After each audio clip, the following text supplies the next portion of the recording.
Good evening, I'm Tim Pawlenty. I'm a husband. My wife Mary and I have been married for 23 years. I'm the father of two beautiful daughters, Anna and Mara. I'm a neighbor, and I'm running for President of the United States because I love America. But like you, I'm concerned about its future. I've got the experience and the leadership and the results to lead it to a better place. Governor Pawlenty, answer the critics, and as you do so, who say 5% every year is just unrealistic. And as you do so, where's the proof? Where's the proof that just cutting taxes will create jobs? If that were true, why, during the Bush years, after the big tax cut, where were the jobs?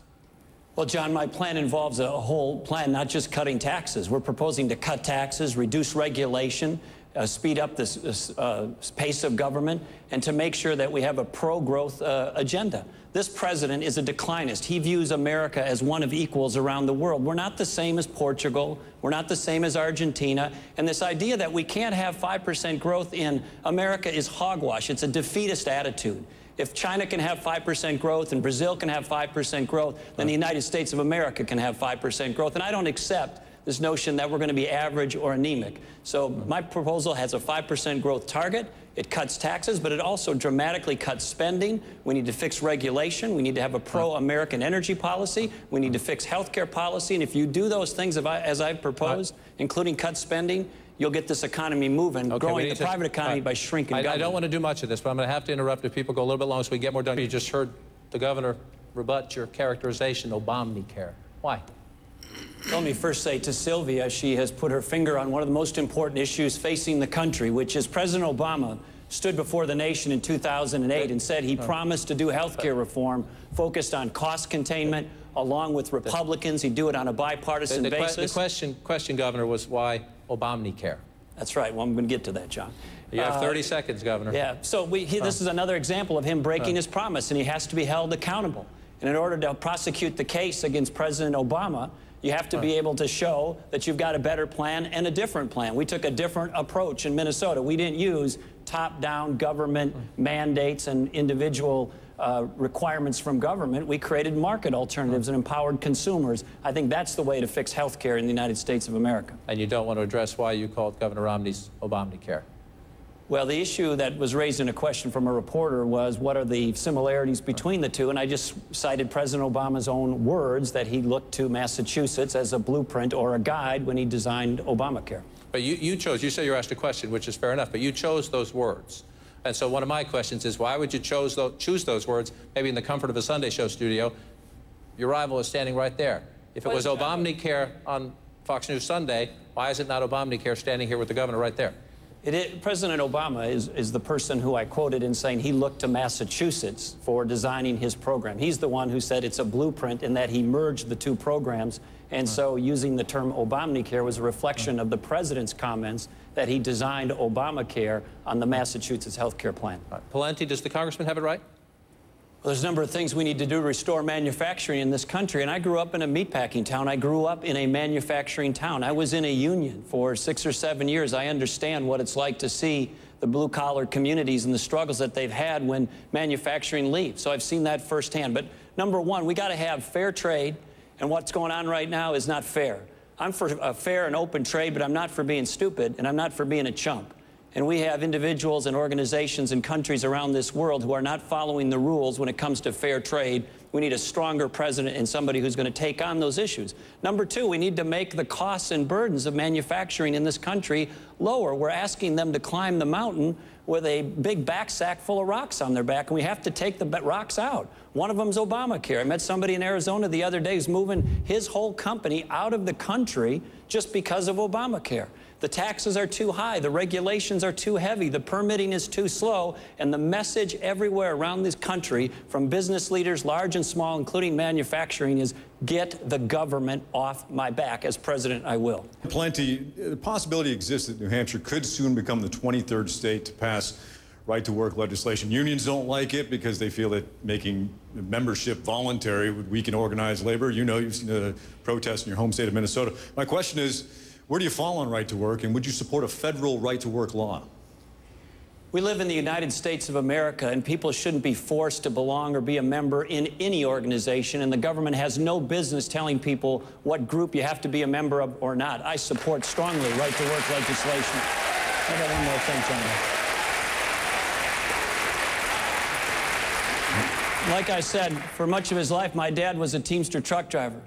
My brothers and sisters, many of them are in unions. I was in a union. We grew up in a blue-collar town. I understand these issues. My family were Reagan Democrats. Now, most of them listen to Rush Limbaugh, actually. But the point is, I understand these issues. But we don't have a government tell us what organizations or associations we should be in. We tell the government what to do. Any candidate who would step in and say, no, this is vital to America's identity. This is vital to America's innovation. I want the government to stay in the lead here when it comes to manned spaceflight. John, I think the space program has played a vital role for the United States of America. I think in the context, can we afford it going forward? In the context of our budget challenges, it can be refocused and reprioritized, but I don't think we should be eliminating the space program. We can partner with private providers to get more economies of scale and scale it back. But I don't think we should eliminate the space program. In a sense or two. Pawlenty, I'd like to go back to you. Let's talk about housing. Roughly right now, there are about a million homes in the hands of banks and lenders. Millions of more homeowners are upside down, meaning they owe more than their home is worth. What would you or your administration do to try to right the housing ship?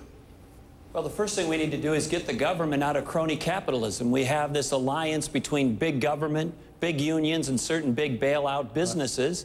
And as Congressman Paul said a few minutes ago, we had politicians in Congress trying to micromanage the housing market, and they created a bubble, and they created the mess. And now we have all these innocent bystanders, the good people of the United States of America, many middle-income and modest-income people who have been devastated by this. And so the market is going to have to adjust. The programs that President Obama has put forward haven't really worked. They've been a failure. They've been slow. They haven't really solved the problem. But the best thing that we can do is get the economy moving again. And it's not going to happen by growing government. His way failed. We've got to get the private sector going. We have to have people starting businesses, growing businesses, building things, starting places of employment. This is how we're going to get money back in people's pockets and get them financially stabilized. So let's, Congressman, come into the conversation. Pawlenty. Congressman Paul says opt out. Congressman Ryan says squeeze a lot of savings across the federal budget, including a lot out of Medicare, to turn it into, and he doesn't like this word, but turn it essentially into a voucher program. Instead of having the federal program, the government would give you some money and you'd go out in the marketplace and shop for it. Is that the right way to do it?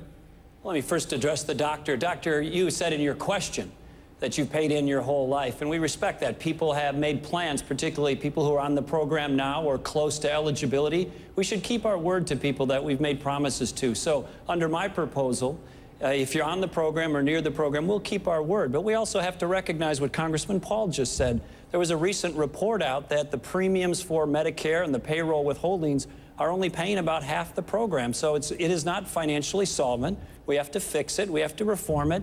I'm going to have my own plan, John, that will feature some differences from Congressman Ryan's plan. It'll feature performance pay rather than just volume pay to hospitals and clinics and providers. It will allow Medicare to continue as an option, but it'll be priced against various other options that we're going to offer people as well, and some other things. And I also said, if it was a choice between Barack Obama's plan of doing nothing, we have a president of the United States, got one of the worst crises financially in the history of the country, and you can't find him on these issues. He's missing. I'll lead on this issue. All right, Governor. I was wondering what your definition of the separation of church and state is and how it will affect your decision-making.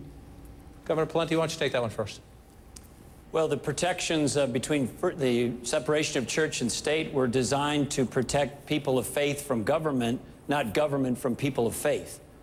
And this is a country that in our founding documents says we're a nation that's founded under God, and the privileges and blessings that we have are from our Creator. They're not from our member of Congress. They're not from our county commissioner.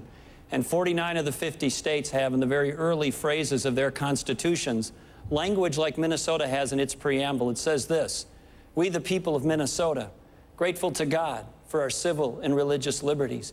And so the founding fathers understood that the blessings that we have as a nation come from our Creator, and we should stop and say thanks and express gratitude for that. And I embrace that. Let's spend some. John, I support a constitutional amendment to define marriage as between a man and a woman. I was the co-author of the state law in Minnesota to define it, but now we have courts jumping over that. Okay, let's just go through it in place if you inherit the new Obama administration policy or try to overturn it. John, we're a nation at two wars. I think we need to pay deference to our military commanders, particularly our combatant commanders.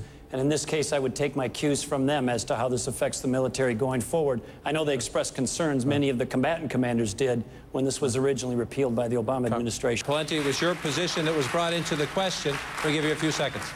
Well, this is a great example where we can look at our records. The National Review Online, which is a conservative publication, said based on results, not just based on words, I was probably the most pro-life candidate in this race. As governor of the state of Minnesota, I appointed to the Supreme Court a conservative court for the first time in the modern history of my state. We passed the most pro-life legislation any time in the modern history of the state, which I proposed and signed, including women's right to know, including positive alternatives to abortion legislation, and many others. I'm solidly pro-life. The main pro-life organization in Minnesota gives me very, very high marks. And I haven't just talked about these things, I've done it. Power of the states, Mr. Kane says, Governor Pawlenty. Do you support, then? Arizona has its version. Parts of an employee enforcement law have been upheld. The big SB 1070 make its way to the Supreme Court. Alabama just has a new bill. Would you want to be president of the United States in which each state can decide what it does? Or would you make the point, look, this is a federal purview, period? I'm a strong supporter of states' rights, but if the federal government won't do its job, in this case protecting and securing our border, then let the states do it, and they will. And when President Bush asked governors to volunteer their National Guard to go to the border to help reinforce through Operation Jumpstart our border, I was one of the few governors who did it. I sent Minnesota National Guard there to reinforce the border, and it works. And that's what we need to do. And by the way, this issue of birthright citizenship, again, brings up the importance of appointing conservative justices. That result is because the U.S. Supreme Court determined that that right exists, notwithstanding language in the Constitution.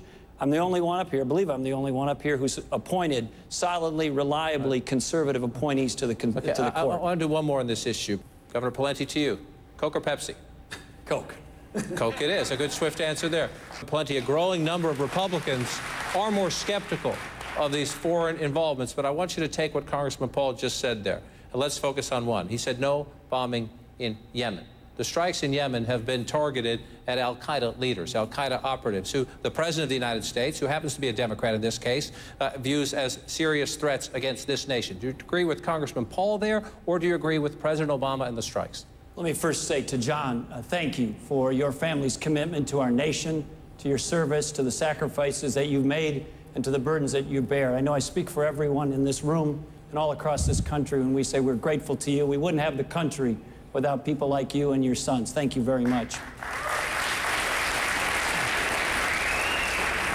And beyond that, John, I start with this perspective. On September 11, 2001, individuals and groups killed 3,000 or so of our fellow Americans. They would have killed not 3,000, but 30,000 or 300,000 or 3 million or 30 million if they could have had the capability to do that in their hands. And as soon as they get it, they'll try. And the first duty of the President of the United States and the leader of this nation and Commander-in-Chief is to make sure this nation is safe. So you bet, if there are individuals I have intelligence on or groups in Yemen that present a threat to our security interests in that region or to the United States of America, you can bet they'll hear from me and we'll continue those bombings. All right, let's stay on foreign policy. It's likely that the Republican nominee for president is standing on this stage tonight. If you win the nomination, you'll have to make the choice that a nominee makes, and that is picking a running mate. Governor Pawlenty, to you. Look back on 2008 and the process. President Obama made a pick. Senator McCain made a pick. Who made the best choice?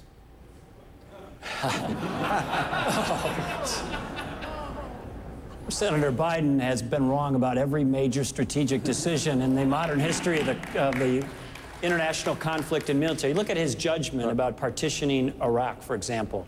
You know, now we have Iraq being probably one of the shining examples of success in the Middle East. If Vice President Biden would have had his way, we would have had a partitioned Iraq and probably more mayhem in the Middle East. I think Governor Palin's a remarkable leader. I think she's qualified to be President of the United States. I think she's equally as qualified or more qualified and would have been as strong of a president as Joe Biden. He's wrong on everything. I learned that if you trust the people, our future is bright, and I learned that the Boston Bruins have heart, more heart than the Vancouver Canucks.